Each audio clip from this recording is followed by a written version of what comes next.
नमस्कार दोस्तों, स्वागत है आप सभी का एक बार फिर से हमारे YouTube चैनल पर। दोस्तों, भारत में आयुर्वेद का प्रचलन काफी पुराना है, लेकिन अंग्रेजी दवाओं के बढ़ते प्रयोग से इनका चलन कम हो गया था। अब फिर आयुर्वेद के प्रति लोगों की जागरूकता बढ़ रही है। कई गंभीर बीमारियों तक में लोग आयुर्वेदिक जड़ी बूटियों का इस्तेमाल कर रहे हैं। आयुर्वेदिक दवाओं की बात करें तो इसमें कई तरह के फल, वृक्षों की पत्तियां, जड़ और तने इस्तेमाल होते हैं। दोस्तों, प्रकृति का खजाना अनमोल और असीमित है। खासकर बारिश के मौसम में जगह जगह पर वनस्पतियां लग जाती हैं। कुछ पौधे अपने आप ही लग जाते हैं और इन्हें हम बेमतलब का सर दर्द या कचरा समझकर, जंगली घास फूस समझकर उखाड़ कर फेंक देते हैं। दोस्तों, कुछ पौधों के बारे में आप में से सभी को मैं बताना चाहूंगी। ये हमारे आसपास ही मौजूद होते हैं और इन्हें हम कचरा नहीं, बहुत ही ज्यादा कीमती और अनमोल रत्न कहना चाहेंगे। हीरे मोती से भी ज्यादा कीमती होते हैं। इनका औषधीय महत्व सर्वोपरि है।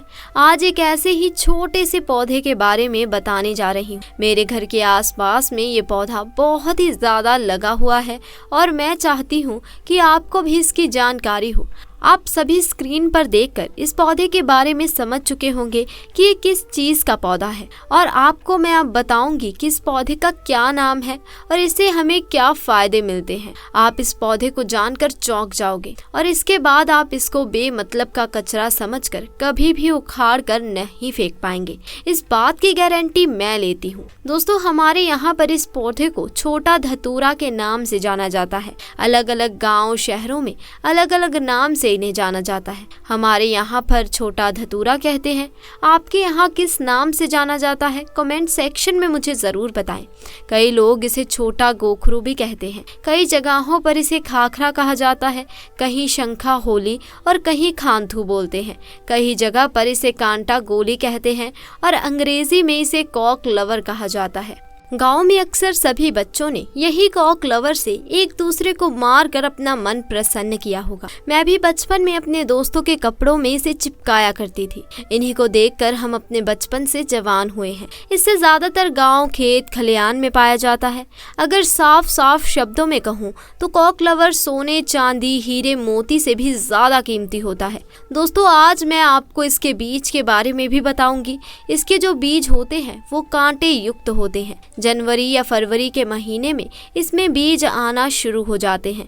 पहले हरे रंग के बीज होते हैं और फिर धीरे धीरे ये भूरे रंग के बीज बन जाते हैं और ये बहुत ही पावरफुल औषधीय गुणों का भंडार होते हैं। दोस्तों, शायद आपको पता नहीं होगा कि ये एक बहुत ही अच्छी जड़ी बूटी भी है, अमृत तुल्य है, महाशक्तिशाली है। इस जड़ी बूटी के आगे बड़े बड़े डॉक्टर या मेडिसिन भी फेल हो जाती हैं। तो अब से आप इसे कभी भी कचरा या सर दर्द समझकर ना फेंकें। ये एक पावरफुल जड़ी बूटी है जो कि बरसात के मौसम में अपने आप ही लग जाती है। कांटे युक्त इसके फल होते हैं। दोस्तों, हम सभी को भारत भूमि को धन्यवाद करना चाहिए कि हम ऐसे देश में रहते हैं जहां आज भी यत्र तत्र सर्वत्र जड़ी बूटियां हर जगह फैली हुई हैं। इन्हीं जड़ी बूटियों के लिए विदेशी लोग तरसते हैं कि कहीं से उन्हें ये पौधा मिल जाए। तो ईश्वर का हमें धन्यवाद करना चाहिए कि हम ऐसी भारत भूमि में आज भी रहते हैं जहां पर अमृत की तरह शक्ति रखने वाले पेड़ पौधे आज भी मौजूद हैं। दोस्तों, आप सभी देख लीजिए कि एक दिन ऐसा जरूर आएगा जब हर कोई इन पेड़ पौधों को अपने गले लगाएगा, जड़ी बूटियों को गले में पहने और अंग्रेजी दवाइयों को छोड़कर इन्हीं की तरफ दौड़ा हुआ चला आएगा, क्योंकि जड़ी बूटियों में अमृत होता है, साक्षात ईश्वर का वास होता है। अभी तक ये जानकारी लोगों को पता नहीं थी, लेकिन हमारे चैनल के माध्यम से हम हर किसी को जागरूक करने का प्रयास कर रहे हैं,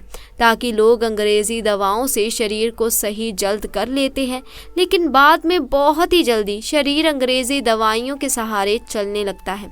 ऐसी दवा शरीर को जीते जी मार देती है, लेकिन पेड़ पौधों से निकला अमृत शरीर को अमर बना देता है, ताकतवर बना देता है, बुढ़ापे में भी जवानी की शक्ति रखता है। तो चलिए अब मैं आपको बताती हूँ कि किन किन बीमारियों में ये फायदेमंद होता है। देखिए, इसकी जो पत्तियां होती हैं उन्हें पीस कर अगर इनका रस निकाल कर अपने बालों में लगाया जाए तो आपके बालों का गंजापन दूर हो जाएगा, नए बाल उगना शुरू हो जाएंगे। बालों के लिए ये एक अमृत का काम करता है। दोस्तों, इसे कोई भी लगाता नहीं है, बल्कि ये आसानी से सड़क के किनारे या खाली स्थान पर अपने ही आप उग जाती है। ये पौधा अगर आपके आसपास मौजूद है और अगर किसी को सर दर्द की बहुत ज़्यादा परेशानी है तो इसके पत्तों को पीसकर 2 से 3 बूंद रस के अंदर दही मिलाकर अगर सर के ऊपर मालिश की जाए तो आपको आराम मिलता है। अक्सर मौसम बदलने से सर्दी खांसी बच्चों को हो ही जाती है और यहाँ तक कि बड़ों को भी हो जाती है।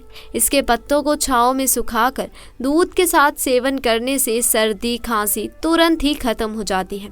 दोस्तों, ये हर प्रकार की कमजोरी को दूर करने के लिए भी एक रामबाण का काम करता है। देखिए, आजकल के समय में ज्यादातर लोग कमजोरी की समस्या से परेशान हैं क्योंकि हमारा लाइफस्टाइल इतना ज्यादा खराब हो चुका है कि हम अपने शरीर की ओर ध्यान ही नहीं दे पाते, सारे पोषक तत्व उन्हें नहीं पहुंचा पाते। तो चलिए जानते हैं कि कैसे इसका सेवन करना है। तो इनके पत्तों को सबसे पहले सुखाकर एक चूरन बना लें और फिर दूध के साथ सेवन करने से आपके अंदर यौन शक्ति बढ़ती है, कमजोरी दूर हो जाती है।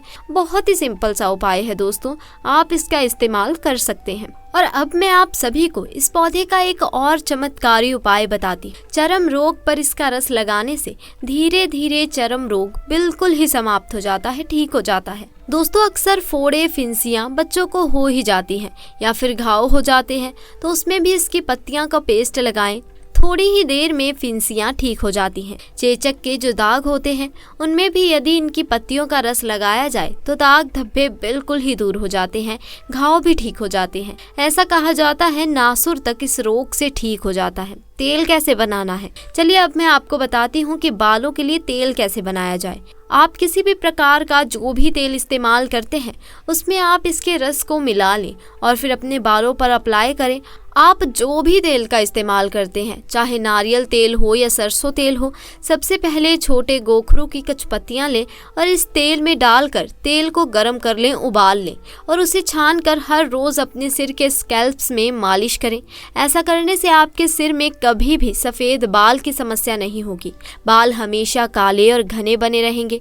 तो दोस्तों, उम्मीद है कि आज के बाद से आप कभी भी इन पौधों को बेजान या फिर कचरा समझकर ना फेंकें और इन उपायों को और इन जानकारियों को अपने तक सीमित भी बिल्कुल भी मत रखिए, क्योंकि भारत भूमि में ऐसी ऐसी जानकारियां छुपी हुई हैं जो धीरे धीरे बिल्कुल ही विलुप्त होती जा रही हैं। दोस्तों, हमारी हर समस्या का समाधान हमारे आसपास ही मौजूद होता है, लेकिन जानकारी के अभाव की वजह से हम परेशान होते रहते हैं। तो आज के बाद से आप इन जड़ी बूटियों को या पत्तियों को कचरा समझकर ना फेंके।